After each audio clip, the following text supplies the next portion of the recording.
let's talk about what we know. So under contract right now, you have Jimmy Garoppolo. There are a lot of questions regarding who's going to be the quarterback. Is it going to be Jimmy Garoppolo? He spoke out at the exit press conference saying he's the 49ers quarterback. He feels like he's with this team moving forward, whether or not that was just player speak. And if he knows something different, who knows? What's your take on the 49ers' current quarterback situation? Should they rock with Jimmy Garoppolo another year, draft the rookie? How do you see the quarterback position playing out, Crock? I think there's two ways to look at it, right? There's like, okay, what would I do and what do I think they're going to do? And what I feel like they're going to do is a little bit more logical. At the end of the day, when you have Jimmy Garoppolo and he's playing and he's healthy, you know that you are capable of going to the playoffs, right? Like, I mean, that's what he's shown them. When he plays, he wins. That's what his overall record says. So, maybe you might need things to be a little real good around you. But even this year, 49ers had one of the top defenses in the league. They have some solid weapons. I think that's good enough for Jimmy Garoppolo to still lead this team to the playoffs. So they know at the very least they have that in their pocket. So it's like, I'm not letting that go just to let that go, just because people feel like, oh, we need to upgrade at this position. So if I had to bet money, I'm saying that they're keeping Jimmy Garoppolo and they are banking on him being the starter, unless something really just lands in their lap. Like Garoppolo did, right? Like, I think you only know what you know. And right now, they probably have no idea what's going on with a guy like Matthew Stafford or whatever, right? We don't know that situation. They don't have a GM or a head coach or anything. So nobody knows if a guy like him is even available. But hypothetically speaking, they hire a head coach. They get a GM. And the GM starts calling around, hey, who wants Matthew Stafford? I think that would be a situation that they would have to jump on. And if it costs them the 12th overall pick, so be it. And maybe you can move Jimmy Garoppolo somewhere that he wants to go to for, like a 3rd round pick or something like that. But, unless it's something like that where it's just like, oh my gosh, look, we got this amazing gift of Matthew Stafford. Like, unless it's something like that, I fully expect Jimmy Garoppolo to be the starting quarterback week 1. What would you do? So you talk about what the 49ers are going to do. What would you do?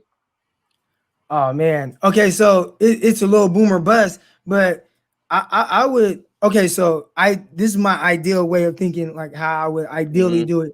I would bring in somebody like Ryan Fitzpatrick. I think that he's somebody that's good enough as a backup. Now again, 49ers are kind of up against the cap, so I don't even know if that's kind of possible. But I try to make that work to where at least I have a backup that I strongly believe in the sense of being able to be functional in the offense, right? We just watched Mullins, we watched Beathard, and it was kind of really like clunky looking, right? Like not the offense that Kyle wants to run. It was really dumbed down and everything like that. Fitzpatrick is somebody that is capable of kind of turning the ball over a lot, but he also makes a lot of throws that can really help you win games. We saw that late in the Raiders game. 49ers don't really have that type of quarterback right now backing up. And obviously I think Jimmy Garoppolo is the only quarterback that's technically under contract. But I would have him back up Jimmy. So I go into offseason OTAs with Jimmy Garoppolo and Fitzpatrick. I feel comfortable about that. Jimmy, you are our guy. We've been saying that all along. You're our guy. So, going to the season with you, this guy right here, don't worry about him. He's just there just in case you get hurt, which I think that's been the case, right? Anytime Fitzpatrick comes is a backup, like the starter gets hurt or whatever. Like every year. It sounds about right for him, yeah. But as I go into the draft, I am calling. Can I move up? Can I move up to pick 4? Can I move up to pick 5? Is there a chance where I can get somebody that I really loved when we had our interviews? I'm watching, oh man, Justin Fields, he just blew away Alabama in the national championship. What a good game. Can I move up to a top 5 pick to get one of those guys that I feel like really moves the needle? And if so, hell yeah, I grab one of those guys. And then I move on from Garoppolo and I have Fitzpatrick. And then I have my rookie who is going to be my guy for the next 10 years or whatnot. But if I can't trade up, because there is no guarantee that you can trade up, then I draft a cornerback in the first round, maybe draft somebody, 2nd or 3rd round, a quarterback or whatever. But I go into the season with Garoppolo and Fitzpatrick. And that's kind of how I would do it. Yeah, I like that idea because – go ahead, Nick. I was just going to say, I was thinking about this the other day.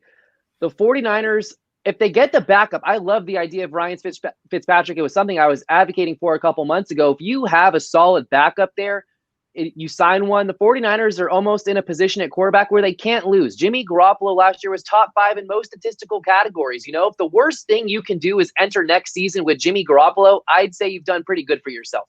And that's the worst thing, you know, and the 49er fan base, 49ers Twitter, it's the worst thing that can happen for Jimmy Garoppolo coming back next year. And this is a guy that just went 13-3. He can really run Kyle Shanahan's offense at a very high level when he's healthy. But of course, he gets hurt far too often than any starting quarterback in the NFL should get hurt.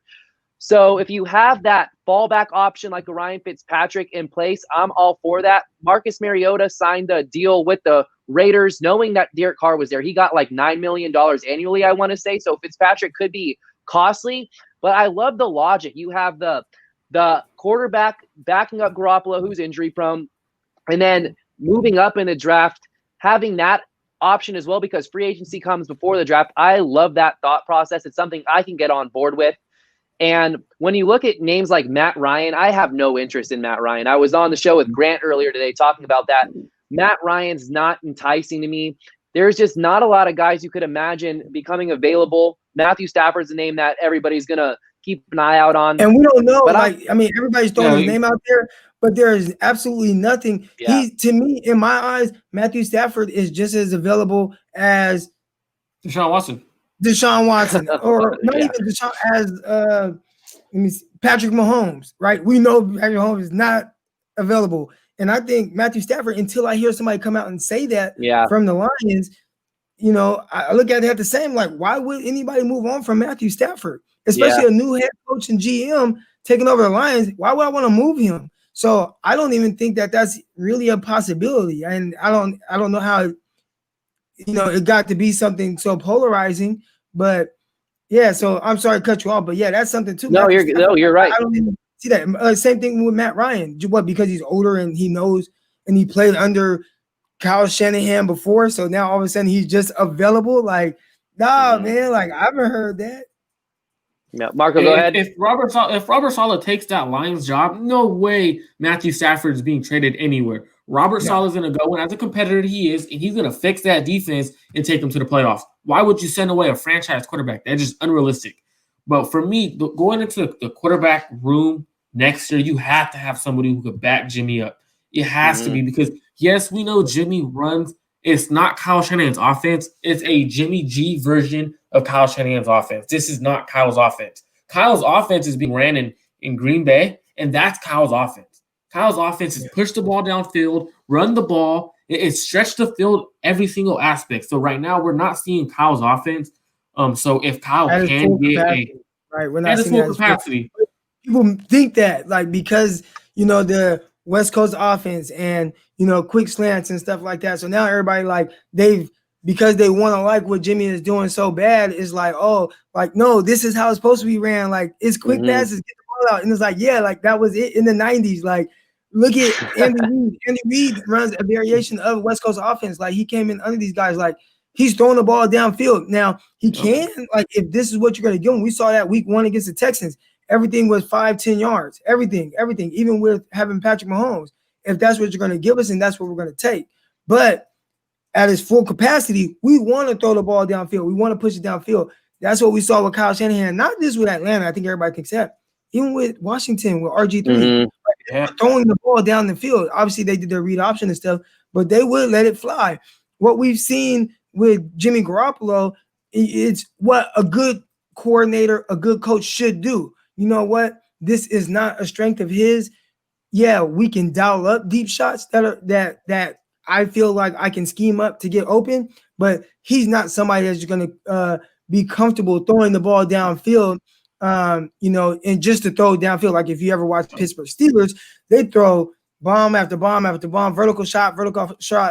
Garoppolo doesn't seem like he's comfortable with doing that. So everything that they do has to 100% be dialed up. And if it's not, it looks a little weird. We saw some bad interceptions by Jimmy against the Dolphins. And again, I don't want to put too much on him with that.